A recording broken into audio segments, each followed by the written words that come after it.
It's the Kyle Hyman Show on Redeemer Radio.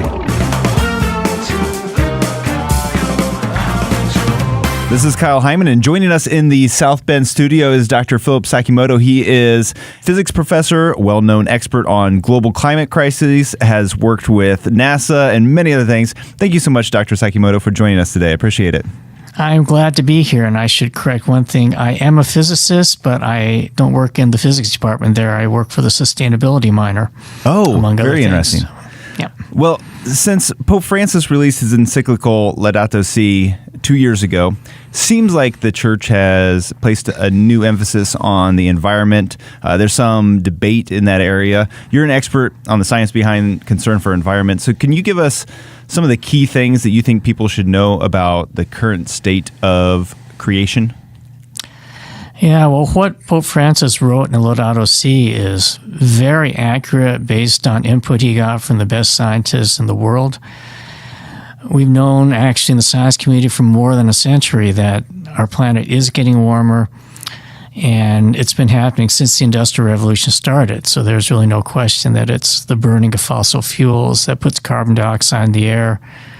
The CO2 traps heat, and the planet gets warmer, with consequences that we're seeing all over the place now. We see severe storms, out-of-control wildfires, flooding in South Bend. We've now had major flooding twice in a couple years. Mm-hmm. And unfortunately, as climate change continues, we can expect to see a lot more of that. How much of that is due to man's intervention, I guess, on the world, and how much of it could be attributed to kind of natural evolution of the planet? It's a good question, Kyle. There is a natural greenhouse effect that's caused mostly by water vapor.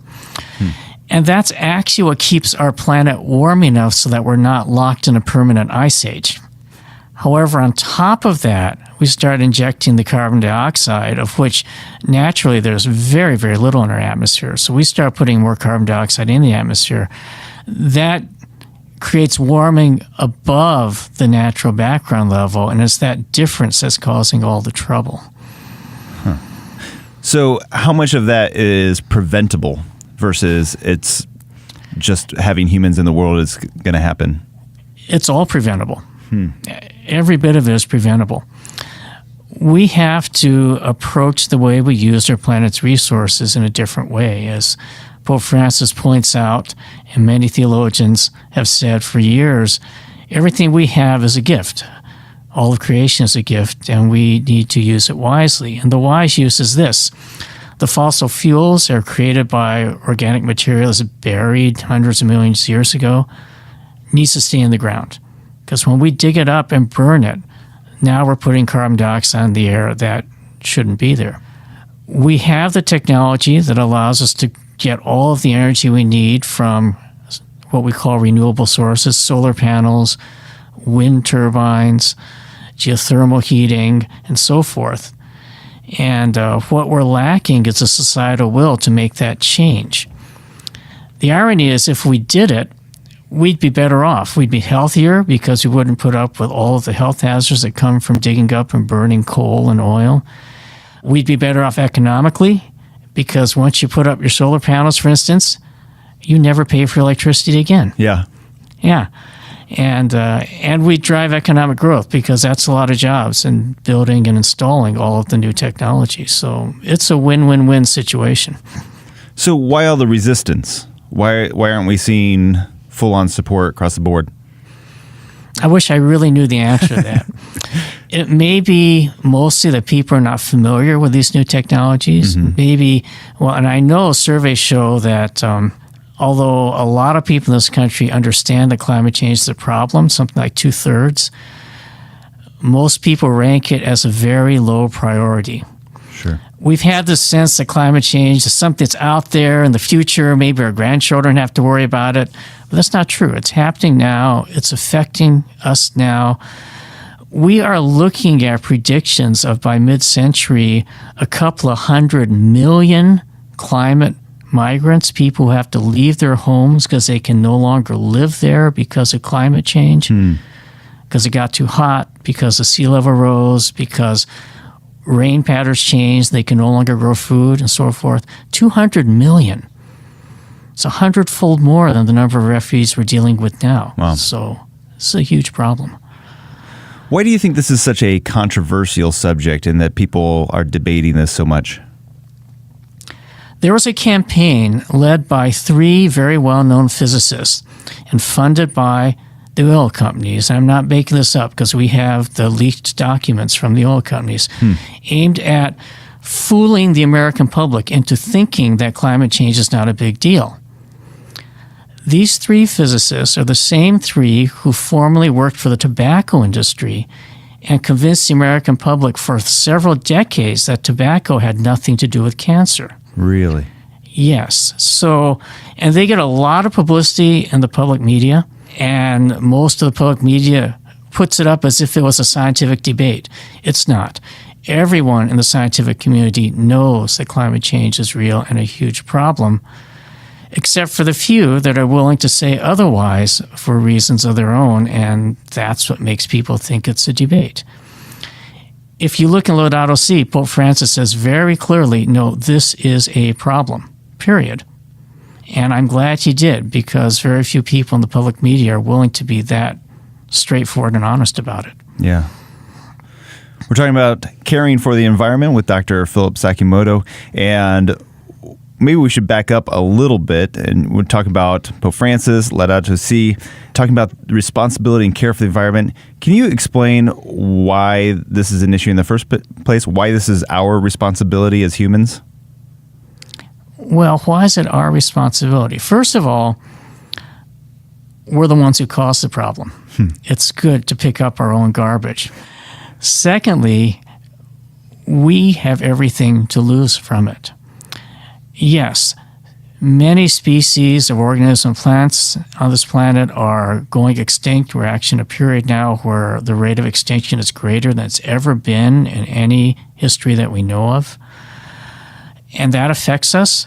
But the basic bottom line is, if we don't solve this, then we as human beings are in deep and serious trouble on this planet. We're saving our own skins. Not to mention saving this wonderful creation that God gave us. Can I ask you personally what steps that you've taken to reduce the impact that you have on this global crisis? Yeah, that's interesting. I signed myself a few years ago that every year I'd make an investment in one major step to cut down the amount of carbon I'm putting into the air. So a couple years ago, it was buying the highest mileage car on the road, a Prius C, in terms of gasoline-powered cars. So now I get like 50 to 60 miles per gallon when I drive around, which is really cool. So that gets rid of most of the burning of gasoline. Last year was the year of the solar panels. Put up solar panels at my house. So now I get almost all of my electricity from the sun. Really? Yes. So does it cover your entire roof, or no? You just have one panel? I got I had them built as a patio roof. So just one small patio roof. That's all it takes to provide 4 kilowatts of power, which is all you need, 4 to 5 kilowatts for a typical house. Interesting. So it doesn't take that much, and it gets rid of your electricity bills forever. That's a great thing. And this year is the year I intend to conquer composting. Composting not only the usual yard waste, but all the weeds and all of my food waste. Because when we take that stuff and put it in the landfill, it generates methane, and methane actually is 30 times worse at trapping heat than carbon dioxide is. So we really want to keep the methane out of the air. And on it goes. There are a lot of things individuals can do, like I've just mentioned, and churches too. We are in deep discussions at my home church, St. Pius X, about getting solar panels put up there. You know, St. Anthony's in South Bend was the first local church to put up solar panels, the first local Catholic church. And we'd love to see that happen in more churches. And why not? I mean, look at all the money every parish spends on electricity. Why not get rid of that bill and do the right thing for the planet at the same time? Yeah.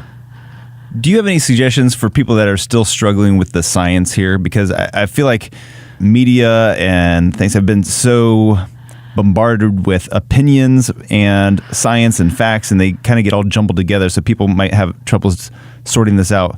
where do you turn to for facts on the science behind this crisis? Right. Well, the first place is to Laudato Si. The first chapter is a terrific summary. Okay. The second place I go to is the websites of your federal science agencies, NASA, the EPA, NOAA, the Weather Service, because they've all put up really nice explanations of climate change, what causes it, what are the consequences, what we do about it. They were all written as public education pages, so I highly recommend them. And then as far as resources that you might recommend on how to reduce our carbon footprint, you mentioned some examples that you're putting into effect, but are there any great either videos or books or websites that you would recommend for looking up for other ideas? Well, we have a wonderful national organization called the Catholic Climate Covenant, and you can look them up on the web. They have a lot of resources, and they can also guide individual parishes into how to form a creation care team. We've done that at St. Pius. It's a group of people. It's one more mission activity at your parish, but the mission is cleaning up all of the carbon emissions and other environmental issues at your home parish. Yeah. So that's how we got into the solar panel discussion at St. Pius. People on our creation care team did all the legwork to figure out what it would cost and so forth.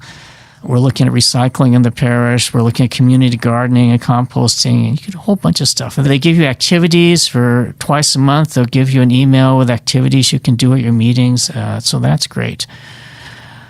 Oh, and the last thing about solar panels, if you want solar panels for your house, look at the website of the City of South Bend, the Division of Sustainability, and in that sustainability office in South Bend, the director, Therese DeRoe, has put together a wonderful information sheet on going solar. What's involved, roughly what it might cost you, lists of local contractors. So that was a great way to get started. And with a lot of these things, whenever we're talking about economic vehicles and sustainability projects like this and solar panels, a lot of times the initial upfront cost is more. But do you find that that ends up saving you enough money in the future that it ends up evening out or maybe even is a financial benefit? Typically, and of course it varies from situation to situation, but typically the payback time for investing in these carbon reducing measures is 5 to 10 years. Okay.